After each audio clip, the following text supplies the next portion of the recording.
नमस्कार बच्चों। इकाई नंबर 7 बड़े कहानी। कल इस इकाई में हमने कई कहानियाँ सुनी थी। आज इसके आगे की कहानी हम पेज नंबर 42 से समझेंगे। उसमें सबसे पहले आप क्वेश्चन नंबर 5 देखेंगे और क्वेश्चन नंबर 5 देख नीचे दिए गए चित्र के आधार पर कहानी का निर्माण कीजिए। चित्र देखकर आप समझ ही गए होंगे कि कौन सी कहानी है। खरगोश की चतुराई अथवा ताकत से अक्ल बड़ी। आपने ये कहानी बचपन में काफ़ी सुनी होगी। किसी जंगल में एक सिंह रहता था। वो जंगल में रोज़ कई जानवरों का शिकार करता था, इसलिए सब जानवर भयभीत और चिंतित रहने लगे। एक दिन जंगल के सभी जानवरों ने मिलकर शेर से प्रार्थना की कि आप जंगल में शिकार के लिए नहीं निकलें। हम प्रतिदिन निश्चित समय पर, मतलब रोज़ एक निश्चित समय पर एक जानवर आपके पास भेज देंगे। अब ये सुनकर शेर तो खुश हो गया। अब निश्चित समय पर रोज एक जानवर शेर के पास जाने लगा। एक दिन एक खरगोश की बारी आई। उसने एक तरकीब सोची। वो जानबूझकर शेर के पास देर से पहुंचा तो शेर को बहुत गुस्सा आ गया। उसे बहुत भूख लगी हुई थी। उसने उससे देर से आने का कारण पूछा। शेर ने तो खरगोश ने कहा, महाराज, रास्ते मुझे एक दूसरा शेर मिल गया था। वो मुझे मारकर खाना चाहता था। उससे जल्दी वापस लौटने का वादा करके मैं आपके पास आया हूँ। जंगल में दूसरा शेर होने की बात सुनकर शेर को बहुत गुस्सा आ गया कि मेरे होते हुए दूसरा कौन जंगल में शेर आ गया है। और वो गुस्से में गरज कर बोला, चल दिखा मुझे कहाँ है वह दूसरा शेर। मैं अभी उसका काम तमाम करता हूँ। खरगोश शेर को एक गहरे कुएं के पास ले गया और बोला, महाराज, इसी में छिपा है वह दुष्ट। शेर ने कुएं में झांका। कुएं के पानी में उसे अपनी परछाई दिखाई दी तो उसने उसी को दूसरा शेर समझकर वो कुएं में कूद पड़ा और डूबकर मर गया। खरगोश की जान बच गई। जंगल के दूसरे जानवरों ने भी राहत की सांस ली और खरगोश को धन्यवाद दिया। तो इस कहानी से हमने क्या सीखा? इस कहानी से हमने ये सीखा, ताकत से अक्ल बड़ी होती है। जो काम ताकत से न हो उसे अक्ल से करना चाहिए, मतलब बुद्धि से करना चाहिए। अब देखिए पेज नंबर 44 पे स्वाध्याय में भी आपकी एक कहानी है।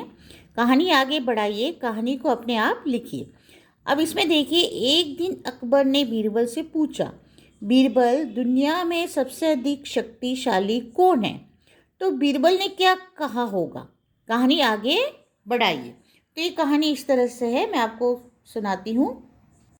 तो इस प्रश्न का जवाब बीरबल ने तुरंत दिया, जहाँपना, दुनिया में सबसे अधिक शक्तिशाली सूरज है।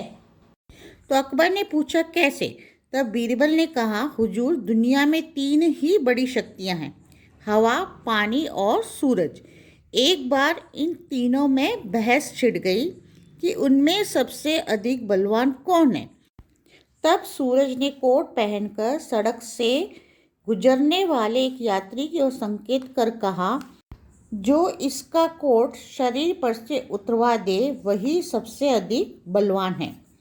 तो हवा ने कहा, इसमें कौन सी बड़ी बात है, अभी मैं इसका कोट उतरवा कर बताती हूँ। ऐसा कहकर हवा जोर से चलने लगी।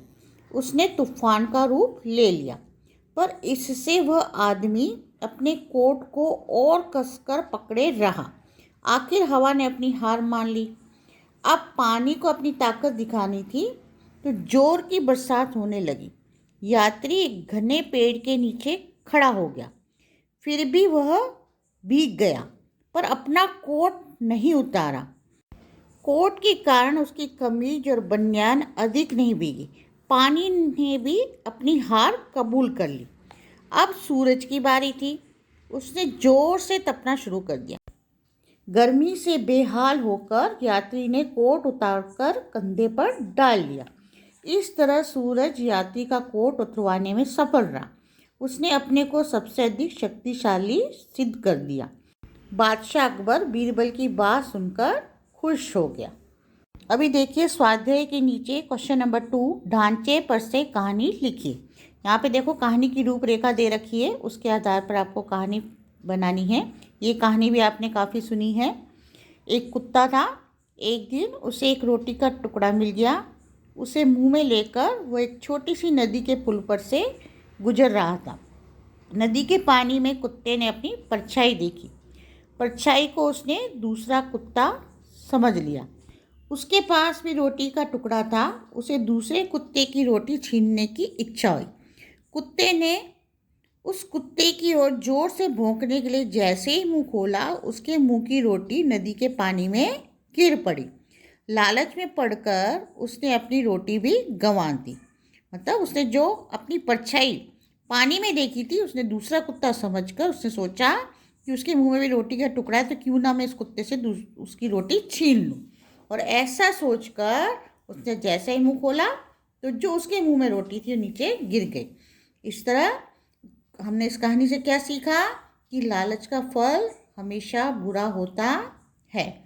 और इस कहानी को आप क्या शीर्षक दे सकते हो? लालची कुत्ता। ये कहानी यहीं पे समाप्त होती है।